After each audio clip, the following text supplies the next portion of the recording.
تأمرون بالمعروف وتنهون عن المنکر کہ تم ہی باعزت، تم ہی قابل احترام، تم ہی بلند بڑی قوم ہو، اس لیے کہ تم بھلائی کا حکم دیتے ہو اور برائیوں سے منع کرتے ہو۔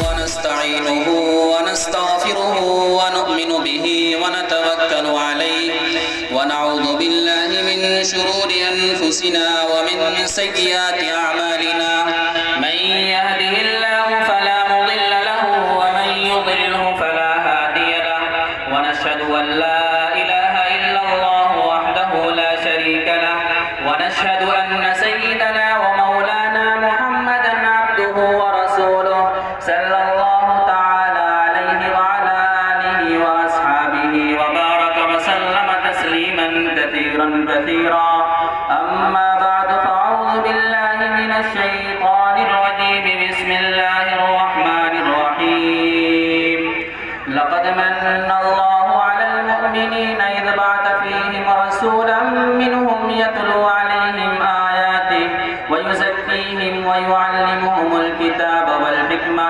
وإن كانوا من قبل لفي ضلال مبين وقال تعالى في مقام آخر ما قدروا الله حق قدره وقال تعالى في مقام آخر يا أيها الذين آمنوا قوا أنفسكم وأهليكم نارا وقال النبي صلى الله تعالى عليه وسلم لا يؤمن أحدكم حتى أكون أحب إليه من والده وولده والناس أجمعين أو كما قال عليه الصلاة والسلام سلام اے آمنہ کے لال اے محبوب سبحانی سلام اے فخر موجودات فخر نوع انسانی سلام اے ذل رحمانی سلام اے کی لوح پیشانی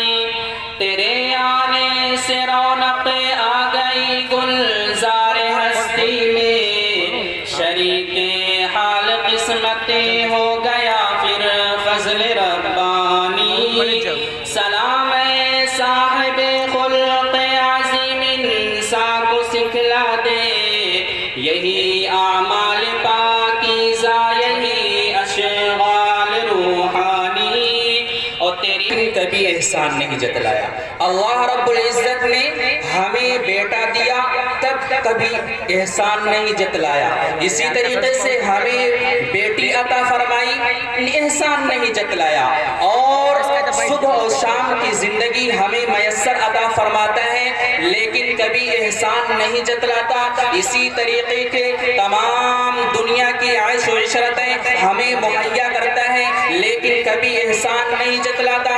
لیکن میرے عزیزو قربان جائیے، آخر ایک مقام ایسا آ جاتا ہے کہ وہ کائنات جس کی ہم اور آپ پوجا کرتے ہیں، جس کے سامنے ہم اپنی مناجات کو رکھتے ہیں، جس کے سامنے ہم اپنی تمام حاجات کو رکھتے ہیں، آخر میں ایک ایسے مقام پر آ کر میرے عزیزو احسان جتلانے پر مجبور ہو جاتا ہے۔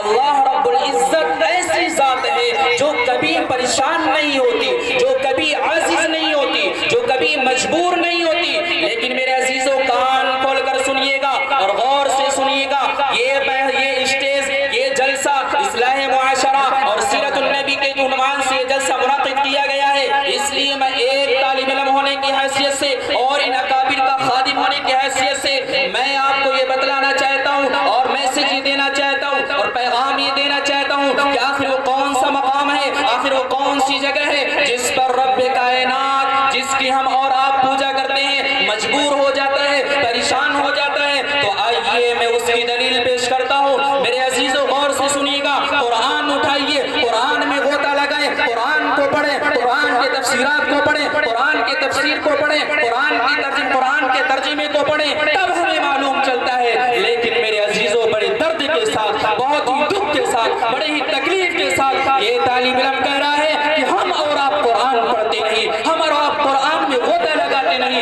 ہم اور آپ قرآن کو اپنے سینے سے نہیں لگاتے۔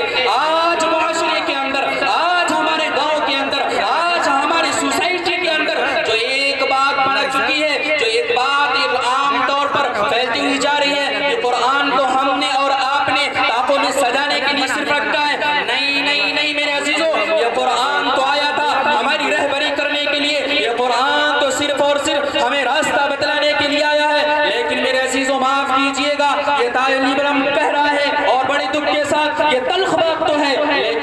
حقیقت پر مبنی ہے۔ ہم اور آپ جب پریشانی میں مبتلا ہوتے ہیں، ہم آپ جب کسی مصیبت میں مبتلا ہوتے ہیں، تب جا کے ہمیں نماز یاد آتی ہے، تب جا کے ہمیں قرآن یاد آتا ہے۔ لیکن میرے عزیزوں بات لمبی ہو جائے گی، میں بتانا چاہتا ہوں کہ اللہ رب العزت کس جگہ پر پریشان ہو جاتا ہے احسان جتلانے پر۔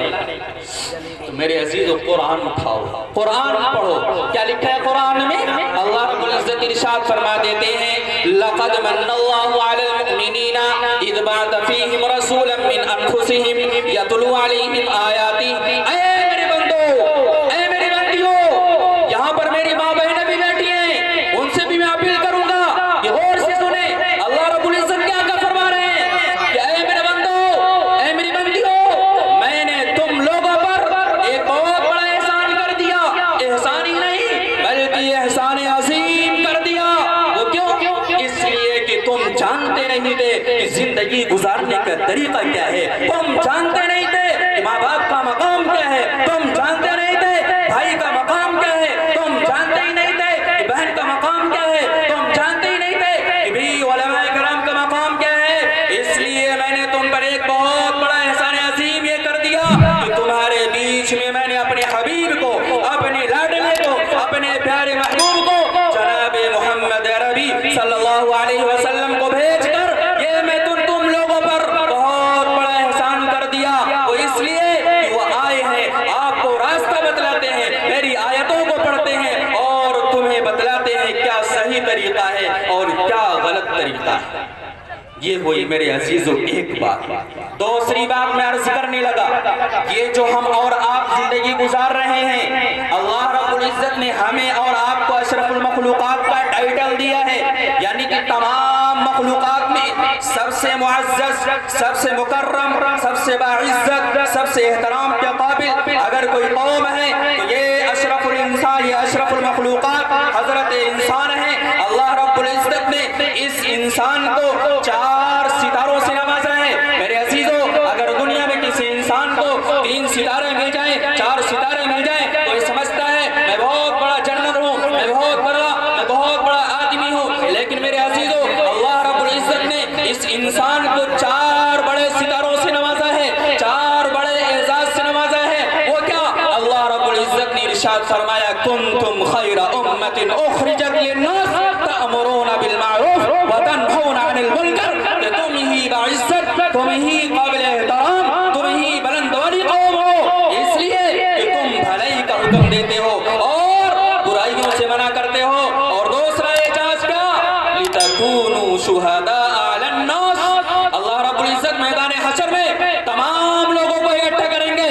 حضرت عیسیٰ علیہ السلام کی قوم بھی ہوگی، حضرت موسیٰ علیہ السلام کی قوم بھی موجود ہوگی۔ لوگ کہیں گے اے بر الہ، میرے پاس کوئی پیغام لے کر نہیں آیا تھا، تیرا پیغام میرے پاس کوئی نبی کوئی رسول نہیں آیا تھا۔ تو اللہ رب العزت کہیں گے بلاؤ امت محمدی عربی صلی اللہ علیہ وسلم کو، لتکونوا شہداء علی الناس۔ تو میرے عزیزو اس انسان کو یعنی کہ امت محمد عربی صلی اللہ علیہ وسلم کو یہ دوسرا ستارہ اللہ رب العزت نے دیا۔ تیسرا ستارہ کیا؟ وَكَذَلِكَ جَعَلْنَاكُمْ أُمَّةً وَسَطًا، اے انسانوں، اے میرے محبوب کی امتیوں، تمہیں میں نے تیسرا ستارہ یہ دیا ہے کہ تم اعتدال والی امت ہو، تم اعتدال میں رہتے ہو، نہ کبھی دین میں بڑھوتری کرتے ہو، نہ کبھی زیادتی کرتے ہو، اس لیے کہ تم معتدل انسان ہو، تم اعتدال والی قوم ہو۔ یہ تیسرا ستارہ ہے۔ اور چوتھا ستارہ میرے عزیزو کیا ہے؟ چوتھا ستارہ کیا ہے؟ اس لیے میرے عزیزو ہمیں غور کرنا چاہیے اور فکر کرنی چاہیے اور سوچنا چاہیے۔ یہاں اکابر بیٹھے ہوئے ہیں، اس لیے اگر میں اپنی بات کو لول طول کروں گا تو یہ ادب کے خلاف ہوگا۔ بس آخر میں ایک بات اور عرض کر کے میں اپنی بات کو مکمل کرتا ہوں۔ بھائی مائک والے آواز کھینچ رہی ہیں۔ حضرت موسیٰ علیہ السلام، اللہ میں اس امت کے مقام کو بتانا چاہتا ہوں، اس کے بعد اپنی بات کو مکمل کروں گا۔ حضرت موسیٰ علیہ السلام اللہ رب العزت سے کلام کرتے ہیں، اللہ رب العزت سے گفتگو کرتے ہیں۔ ایک بار جاتے ہیں گفتگو کرنے اور کہتے ہیں کہ الہ العالمین، کیا مجھ سے بھی کوئی معزز پیغمبر آئے گا؟ کیا مجھ سے کوئی مقام والا نبی آئے گا؟ تو اللہ رب العزت نے کہا کہ ہاں ایک میرا آخر میں نبی آئے گا جس کا نام ہوگا محمد عربی صلی اللہ علیہ وسلم۔ اس کے بعد حضرت موسیٰ علیہ السلام اپنے کلام کو طول کرنے لگے اور کہنے لگے اے الہ العالمین آپ مجھے بتائیں میری امت سے بڑھ کر کوئی اور امت ہوگی؟ میں اپنی بات کو مختصر کر رہا ہوں، میری امت سے بڑھ کر کوئی اور امت ہوگی؟ اللہ رب العزت نے کہا کہ ہاں موسیٰ میری ایک آخر میں امت آئے گی، جو میری ایک آخر میں ایک امت آئے گی جو میرے محبوب کی امت ہوگی، اور یہیں پر بس نہیں، اگر وہ اپنے ہاتھ کو اٹھائے گی تو میں اس کے ہاتھ کو نیچے اترنے سے پہلے میں ان کے تمام حاجات کو، تمام پریشانیوں کو، تمام مشکلات کو دور کر دوں گا۔